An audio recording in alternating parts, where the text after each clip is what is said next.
The reading for the coming week, the Parsha of the week, is Parshat Hahodesh.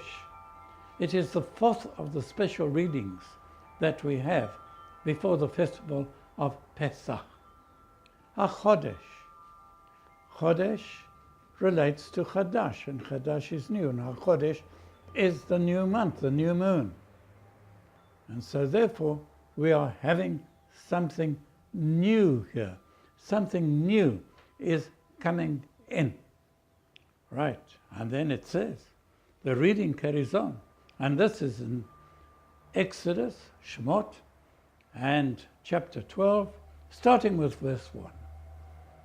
And what is the new? HaChodesh hazeh lachem. Rishon hu lachem lechodshei hashana. It is the first for you of the months of the year. In other words, this month of Nisan is to be the first of the months of the year. Now, if it is the first of the month of the year, it is logical that the beginning of Pesach is the beginning of a new year. This is what we are saying.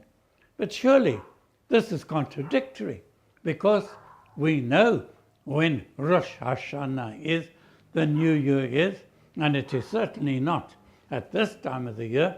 It is at the other end of the calendar, 6 months' time. Rosh Hashanah, the festival in the month of Tishrei, the 7th month of the year. What's going on here? Well, you may know it, you may not know it, that in the tradition of Israel, there is not one new year, there are 4 new years, and each associated with a different aspect of life. For example, there's a new year of the trees, that is direct nature.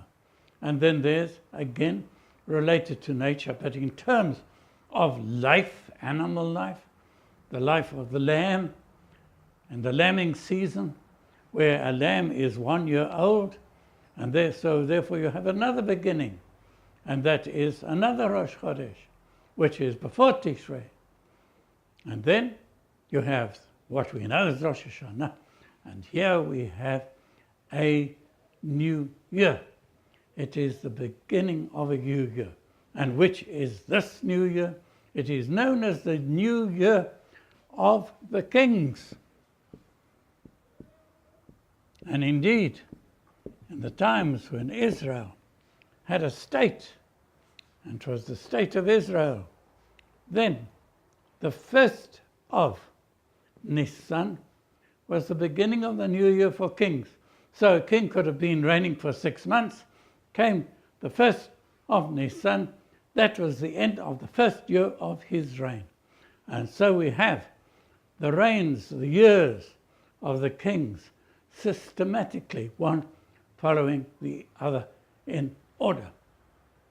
The end of a cycle, the beginning of a new cycle. But we don't have that anymore. Today we don't have kings.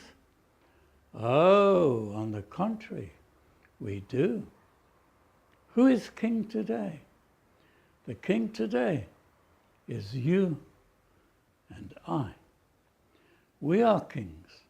We are kings of our empire. We are kings of our own universe. We are kings of our life. That is the renewal. That is the something new, which begins before Pesach.